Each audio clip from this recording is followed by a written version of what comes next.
আসসালামু আলাইকুম। অবিরাম বাংলার সংবাদে সবাইকে স্বাগত জানাচ্ছি। আমি নাইম ফাথম মুবিন। শুরুতে বিআরবি কেবলস সংবাদ জানিয়ে দেব এই মুহূর্তে হাতে পাওয়া সর্বশেষ গুরুত্বপূর্ণ আপডেট বাংলা সংবাদ। শুরুতেই থাকছে দলের চেয়ারপারসন খালেদা জিয়ার নিঃশর্ত মুক্তির দাবিতে এবং মূল্যস্ফীতি ও ঊর্ধ্বগতি এবং নজিরবিহীন দুর্নীতির প্রতিবাদে কর্মসূচিতে যাওয়ার সিদ্ধান্ত গ্রহণ করেছে বিএনপি। রাতে দলের স্থায়ী কমিটির বৈঠকে এ বিষয়ে বিস্তারিত আলোচনা হয়েছে। এবারে জানাবো বাংলা ব্লকেট নিয়ে আজও মাঠে নামছে শিক্ষার্থীরা। সরকারি চাকুরিতে কোটা ব্যবস্থা বাতিল করে 2018 সালের পরিপত্র পুনর্বহালের দাবিতে আজ বৃহস্পতিবার আবারও বাংলা ব্লকেট কর্মসূচি নিয়ে সড়কে নামবেন শিক্ষার্থীরা। বৃহস্পতিবার বিকাল 3:30 থেকে দেশব্যাপী অবরোধ কর্মসূচি দিয়েছেন আন্দোলনরত শিক্ষার্থীরা। জানাবো অনতিবিলম্বে ব্লকেট থেকে সরে এসে শিক্ষা প্রতিষ্ঠানে শান্তিপূর্ণ কর্মসূচি পালনের আহ্বান জানিয়েছেন ছাত্রলীগ সভাপতি সাদ্দাম হোসেন। সংবাদ সম্মেলনে সাদ্দাম বলেন, কোটা নিয়ে আদালতের রায়ের পর সাধারণ শিক্ষার্থীরা ফিরে এসেছেন। এখন যারা আন্দোলনে আছেন তারা রাজনৈতিক উদ্দেশ্যে রয়েছেন।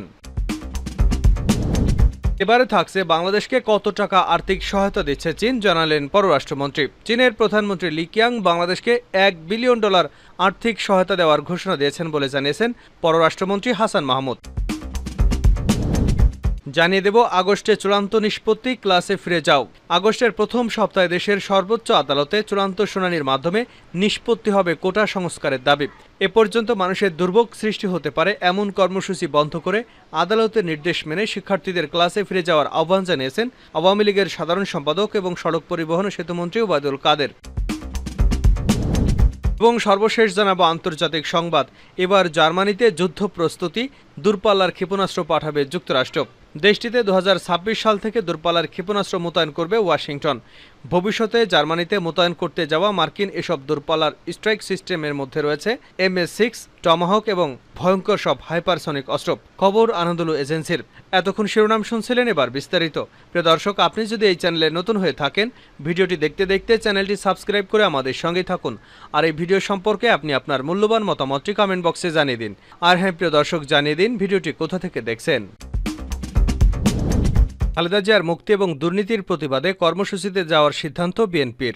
দলের চেয়ারপারসন খালেদা জিয়ার নিঃশর্ত মুক্তির দাবিতে এবং মূল্যস্ফীতির ঊর্ধ্বগতি ও নজিরবিহীন দুর্নীতির প্রতিবাদে কর্মসূচিতে যাওয়ার সিদ্ধান্ত নিয়েছে বিএনপি। সোমবার রাতে দলের স্থায়ী কমিটির বৈঠকে এ বিষয়ে বিস্তারিত আলোচনা হয়েছে। এক বিবৃতিতে জানানো হয়, এতে সভাপতিত্ব করেন বিএনপির ভারপ্রাপ্ত চেয়ারম্যান তারেক রহমান। বৈঠকে খালেদা জিয়া নিঃশর্ত মুক্তির দাবিতে অনুষ্ঠিত ঢাকাসহ সারা দেশের মহানগর জেলায় বিক্ষোভ সমাবেশগুলি সফল করায় সন্তোষ প্রকাশ করা হয় এবং তার নিঃশর্ত মুক্তির দাবিতে পরবর্তী কর্মসূচি নির্ধারণের জন্য ভারপ্রাপ্ত চেয়ারম্যান সংশ্লিষ্ট নেতৃবৃন্দের সঙ্গে আলোচনা করে সিদ্ধান্ত গ্রহণ করবেন বলে জানা গেছে। বৈঠকে বলা হয়, নিত্য প্রয়োজনীয় দ্রব্যাদির অস্বাভাবিক মূল্যবৃদ্ধি এবং মূল্যস্ফীতির ঊর্ধ্বগতি, নজিরবিহীন দুর্নীতি, দেশের ও বাইরের ব্যাংকগুলো থেকে ঢালাও ঋণ গ্রহণের ফলে ঋণ ফাঁদ সৃষ্টি হয়েছে এবং জনগণের উপরে বাড়তি চাপ সৃষ্টি হচ্ছে। বিষয়গুলিকে নিয়ে বিস্তারিত তথ্য সমৃদ্ধ প্রতিবেদন তৈরি করে জনগণের সামনে নিয়ে আসার জন্য লিফলেট বিতরণ, সমাবেশ, মিছিল ইত্যাদির মাধ্যমে জনসচেতনতা বৃদ্ধির সিদ্ধান্ত নেওয়া হয়। বৈঠকে সম্প্রতি ভারতীয় সীমান্ত রক্ষী বাহিনী কর্তৃক লালমনিরহাট ঠাকুরগাঁও সীমান্তে 2 বাংলাদেশিকে গুলি করে হত্যার তীব্র নিন্দা জানানো হয় এবং সীমান্ত হত্যা বন্ধের জন্য সরকারি কোনো উদ্যোগ না থাকায় তীব্র অসন্তোষ প্রকাশ করা হয়। নেতৃবৃন্দ মনে করেন, এই অবৈধ সরকার সীমান্ত হত্যা বন্ধ করতে ভারতের উপর প্রয়োজনীয় চাপ সৃষ্টি করতে ব্যর্থ হয়। এ ধরনের হত্যাকাণ্ড ঘটেই চলেছে। অবিলম্বে এই সীমান্ত হত্যা বন্ধ করার জন্য কার্যকরী ব্যবস্থা গ্রহণের জন্য বৈঠকের আহ্বান। বাংলা ব্লকেট নিয়ে আজও মাঠে নামছে শিক্ষার্থীরা। সরকারি চাকুরিতে কোটা ব্যবস্থা বাতিল করে 2018 সালের পরিপত্র পুনর্বহালের দাবিতে আজ বৃহস্পতিবার আবারও বাংলা ব্লকেট কর্মসূচি নিয়ে সড়কে নামবেন শিক্ষার্থীরা। বৃহস্পতিবার বিকাল 3:30 থেকে দেশব্যাপী অবরোধ কর্মসূচি দিয়েছে আন্দোলনরত শিক্ষার্থীরা।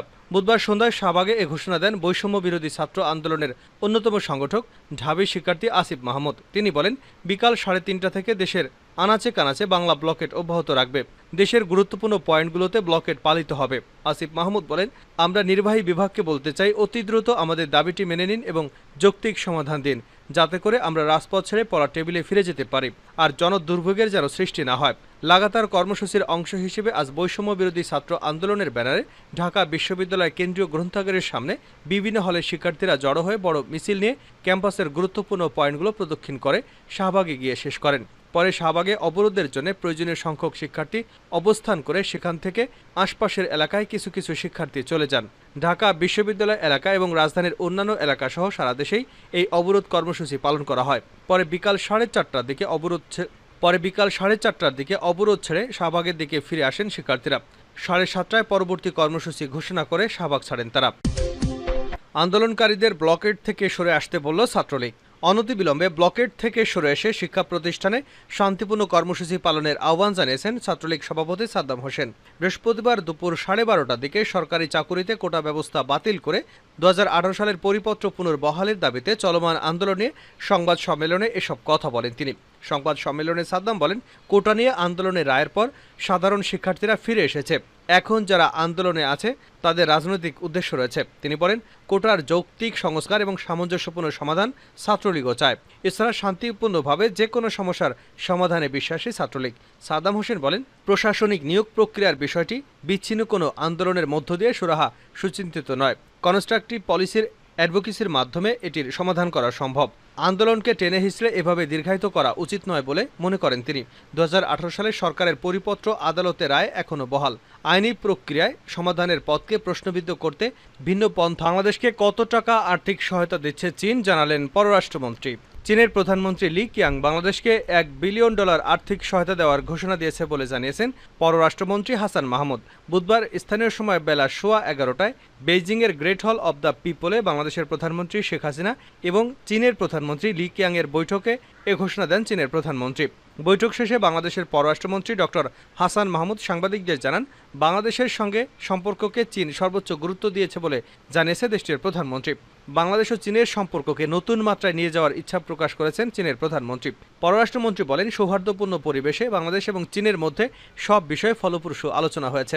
হাসান মাহমুদ আরও জানান, 1952-1957 সালে জাতির জনক বঙ্গবন্ধু শেখ মুজিবুর রহমানের চীন সফর এবং প্রধানমন্ত্রী শেখ হাসিনার 6টি সফরের মধ্য দিয়ে যে সম্পর্কের সূচনা হয়েছিল তা স্মরণ করে দিয়ে লি কিয়াং বলেছেন, আগামী দিনগুলোতে এ সম্পর্ক আরও সম্প্রসারিত হবে।